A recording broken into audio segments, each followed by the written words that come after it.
I love the Madagascar franchise. It's brought us so many amazing, hilarious, and memorable characters over the years that quite literally have resulted in being a massive cornerstone of my childhood. Each of these films have consistently been able to pull off shockingly good animation, balls-to-the-wall comedy, the occasional subtle or deep moment, and ultimately a really fun and entertaining thrill ride that I will always enjoy. Actually, no, that doesn't apply to the third film. I don't really care for that one. Okay, bye! What? Oh my... Okay, but seriously, I've never really liked Madagascar 3 Europe's Most Wanted nearly as much as the other two mainstream Madagascar films. I don't hate it, or really even dislike it to an extent. I just have always had extremely mixed feelings about the movie. There's a lot of good stuff, and there's a lot of bad stuff. It's kinda like the polar opposite of my opinions on the first Puss in Boots movie when I reviewed it a month or so back, whereas with that movie, I didn't exactly love or hate anything from it, just an aggressively fine, neutral experience, and that's okay. This movie is the complete opposite. My take on Madagascar 3 is just so baffled and weird and mixed and mingled that I had to make a video on the topic. It's the only way to get rid of the painful tension in my stomach. I understand that this might end up being one of my most controversial videos I'll ever make, but it needs to be said so that I can finally finish reviewing the 3 Madagascar movies in order to complete the sacred trilogy. A lot of people find this to be the best movie in the franchise, some find it to be in the middle quality-wise, and some people think of it as the worst. I am in the third category on this one. I find this movie, however, to be just so incomprehensibly inconsistent, where it had so many good elements that just barely balance out the bad elements, and I can't decide on whether or not it's on the verge of being really bland and annoying, or it was just so close to being that great like the first 2 installments in the franchise. And then there's the fact that this is the final movie in the series, concluding Madagascar as a whole, but just why? I will get into it later on in the video, of course, but like, why was this the finale? It's just so weird, and I think I need to just chill out for a second and then explain everything properly. So this is why I think that Madagascar 3 Europe's Most Wanted was a very disappointing conclusion to the Madagascar franchise. Let's do it. That's the light switch!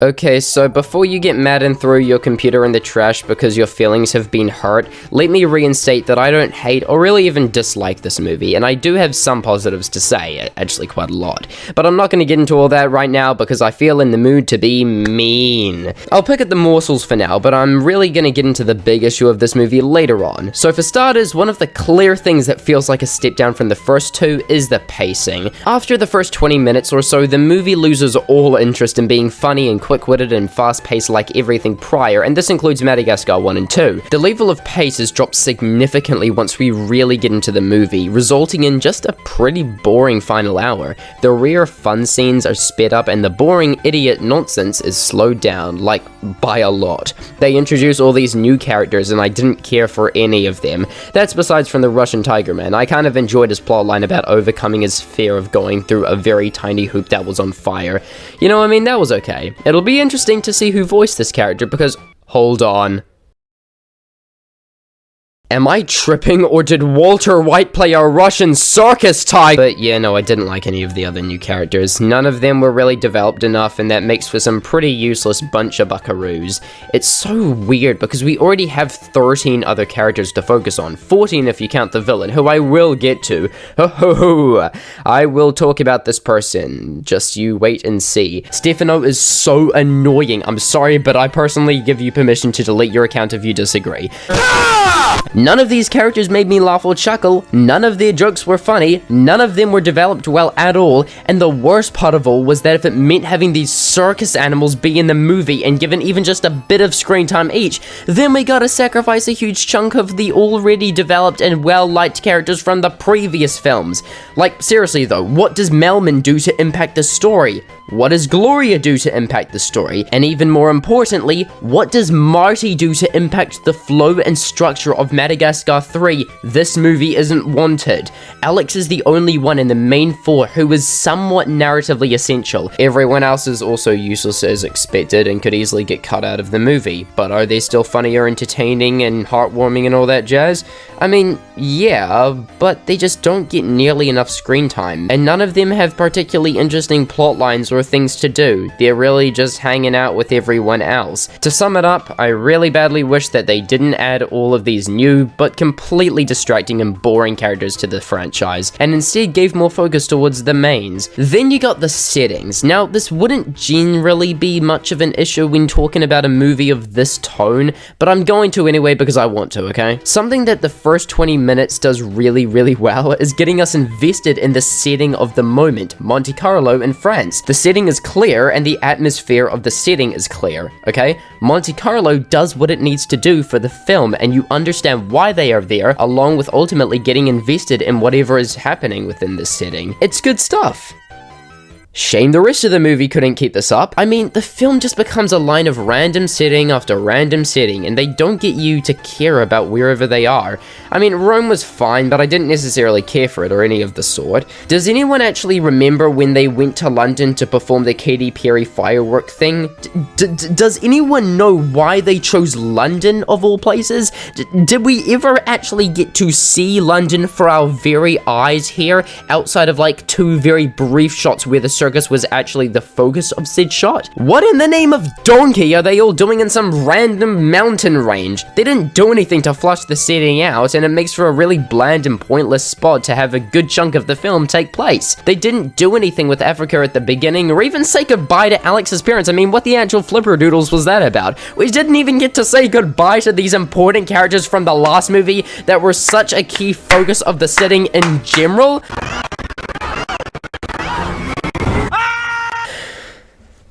So yeah, setting's bad. The final thing that I want to touch on before I move on is the liar reveal trope. Oh, sweet, lame cliche liar reveal trope. It's one of the most typical and annoying film cliches out there, and it always ruins the overall experience. And Madagascar 3 really bites with this one. I think it's clear why this trope, both in the context of the movie and just as a whole, is stupid. There's a million other much more creative and much more innovative ways to split characters up at a point where you need them to. I actually figured out a way that the movie could have easily fixed this. What I think should have happened was that the scene where the circus folk decide to go back for the zoo crew stays the same, but we cut the part where they got mad at them earlier and just replace it with something else, like the Madagascar munchkins feeling too embarrassed so they run out or whatever. It gets rid of the pointless getting mad at the lying shtick while also getting across what the movie wants to say. I got a little something planned towards the end of the video, which is where I'll go into detail about some other retooling from the film. Make sure to watch that part especially. It's actually got some pretty decent ideas. So yeah, Madagascar 3 has got some issues, and I mean, these problems, as disruptive as they can be, are able to be balanced out with the good stuff. So let's get to that. Probably the easiest thing to compliment this movie on is the first 20 minutes, and anyone I've ever seen talk about this introduction has loved it. And yeah, I mean, it's still excellent on rewatch. So to talk some story, Alex is mad that the penguins and chimps still haven't come back from the honeymoon in Monte Carlo, so he decides that everyone is gonna swim all the way to Monte Carlo in France. So they get to Monte Carlo and head to the casino to grab the penguins and chimps, chew them out for abandoning them in Africa, and then apologize to them for the overly harsh chewing out, and then back to New York. This is meanwhile the penguins and chimps are making dough from the casino while posing as the freaking king of Versailles. The gang tries to go in and get them from above, and that goes well.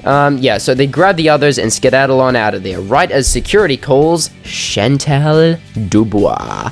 I'll talk more about her once I finish talking about the sequence in a couple of minutes, don't you worry. For now, all you need to know is that she's a crazy lunatic who really badly wants these animals' heads, especially Alex, and she will stop at nothing to get those heads, man. Back to the scene, the gang hop in a massive van that has Eat Cake as its number plate and set a Ferrari on fire. As they manage to drive off, Dubois emerges from the fire with her pack of simps. I love this shot, man, it goes so hard, like seriously, what the hell? She is able to smell the scent of the animals and follow them from her sense of smell alone. How insane is that? This is all while the animals are destroying billions of dollars worth of property. A balls to the wall chase sequence ensues where the gang are just trying to get away from Dubois, who's somehow able to evade all of the penguin's traps with ease, while her simps break every bone in their body. Eventually, they end up driving onto the roof of a tall-ass building and, of course, surviving. Everything seems to be safe when Dubois appears and rides off the roof of a nearby building towards the animals. Bro, why does the music here go so hard? It looks like she's not gonna make it, but then Dubois, and I kid you not, leaps off her motorbike with perfect timing and lands feet first on the same roof as the protags. Who the hell made this scene, and can we give them a gold medal? And that's not even it. Everyone hurries onto the plane as monkeys shoot an array of bananas at Dubois as she simultaneously dodges all of them. And then what follows is a sequence where all the animals are in a plane, but Dubois is holding on too, and at one point she crashes into a business building, sprints through multiple walls, and then jumps out of the building and is able to hang on again. In the end, Alex cuts the catchy thing that she's holding on to, you know, and she falls down into a rooftop pool perfectly. This sequence and everything beforehand in the movie thus far is just so damn excellent. The quick and fast-paced editing, the witty dialogue and jokes from the characters, the absolutely insane capabilities of Chantal Dubois. It's just the perfect way to begin a Madagascar movie. This one sequence truly has a brilliant understanding of the Madagascar saga as a whole. It's just so excellent. So why couldn't they keep this momentum going? Next up, you better know that I'm going to talk about Dubois. Now, she is a very interesting character to talk about because even though she was great in the chase scene at the beginning, I really like her. I mean, she's literally the best part of the movie once the chase scene is over. Her manic and chaotic energy is just so much fun. Just the way that she interacts with other human beings is great enough, and you can totally tell that she's schizophrenic, but also the way that she will stop at nothing to get those heads. What I love especially about the structuring of her character is that she is a constant active threat to the protags across the entire movie, and you feel the intimidation lurking within her, totally in control of every conversation with another person. And even though she technically is a person herself, Dubois feels like an even more animal-like version of the main characters, making for a perfectly realized antagonist. And yet, despite her crazy abilities and constant threat to the heroes, Dubois is still able to manage being hilarious and lighthearted all throughout. A genuinely brilliant villain, and I have no qualms calling her not just the only great part of the movie besides from the first 20 minutes, but also one of my top 5 favorite DreamWorks villains of all time. She's just so good, y'all. Then you got the smaller things like the comedy. It's certainly the least funny Madagascar movie by a long shot, but truth be told, I did enjoy quite a bit of the humor. I liked the part where Alex sneezes into a tissue and then looks back at his snot before wrapping it up. I like the part where the chimps who are dressed as the King of Versailles smokes a banana with this American scouting dude and one of them steals his wallet. That's funny. The line delivery from all of the voice actors is solid, even if the characters are either not up to the level of standard that they should be, or are just badly done characters overall. All the main characters are still at least pretty good whenever they are on screen, and none of them feel different compared to the other two movies, or do anything out of the sorts. The writing is pretty good, and was done by... wait, hold on. Noah Baumbach? So the director and screenwriter of Marriage Story and the Meyerowitz stories is co-writing a Madagascar film. What the hell is going on? The final thing I want to mention regarding the positives is the actual conclusion to the franchise that this film displays. I really like the scene where they've arrived back at the zoo after all this time, and yet, as they look at all those memories of the good times when they didn't know what else there was in this world, they begin to realize that life was so much better when it was dangerous and thrilling and unpredictable. Life was so much better outside the walls of the zoo. I love this exchange between Marty and Alex especially. What do you mean? I mean, if I had just stayed put, we wouldn't have anything to be sad about right now. Leaving the zoo was the best thing that ever happened to us. Really? God, I mean, it's actually pretty powerful. The 3 Madagascar films have all led up to this point. They didn't even realize it, but they were truly becoming better versions of themselves when they were all free in the wild and tearing apart half of France. They realized that it would be better for them to not stay all cooped up in the zoo for the rest of their lives and instead be where they belong. Out there. It's such a good way to conclude Madagascar. So I guess that means that I like the conclusion to this film, right? Well, as much as I hate to say it, no, I don't. And that leads me to the biggest problem in this entire film by a massive landslide. The circus. God, I hate this plotline so much. So, basically, in order to hide from Dubois, the main characters come across a traveling circus and lie their way into hitching a ride before they get caught. Then they purchase the entire circus and soon find out that the circus is, like, really bad and stuff. So then Alex gives a slightly compelling speech about passion, and then they turn the circus good. They need to use the circus, however, to get back to New York, right? So they perform firework by Katy Perry in front of this big American dude.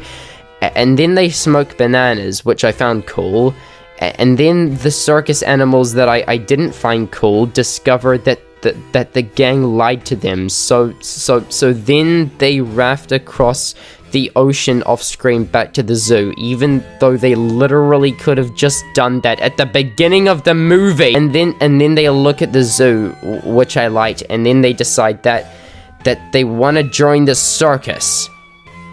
No, wait, that can't be right. Yeah, I just no.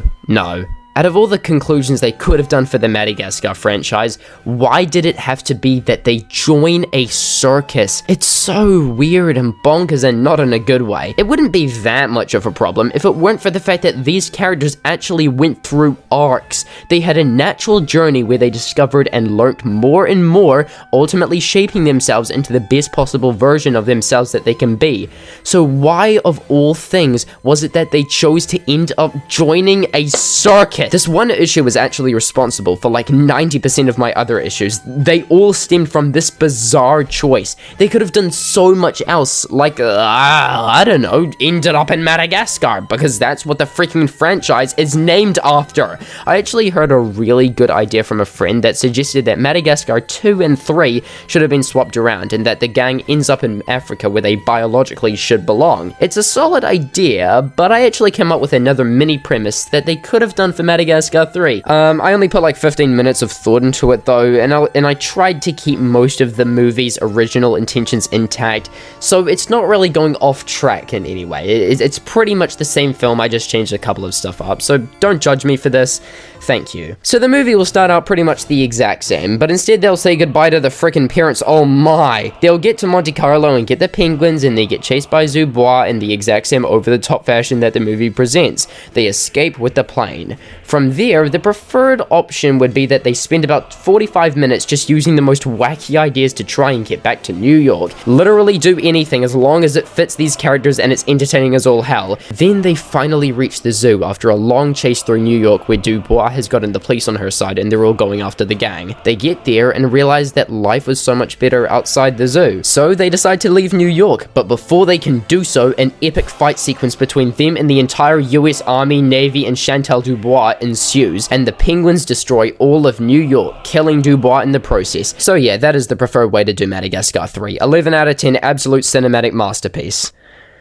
I'm really just going into the pit of nonsenseness now, but I guess I'll just sum it all up before I go insane and start dedicating my entire life to writing Madagascar fanfics. In conclusion, Madagascar 3, Europe's Most Wanted, is not a bad movie. It certainly did have some strong elements that were able to just barely balance out everything else, but let's be honest, there are quite a lot of problems with this movie, and the vast majority of them all come back to the circus.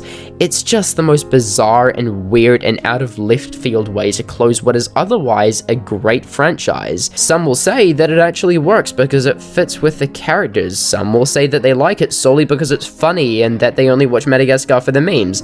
I respect all that. But I humbly believe, as a top-tier Madagascar superfan, that this movie is a disappointing conclusion, and should have capped the franchise off on a better, or at least more satisfying note. It's not bad, I'll still give it maybe like a 5 out of 10, but it still doesn't change the fact that Madagascar 3 is easily the worst one. And that concludes the Madagascar review trilogy.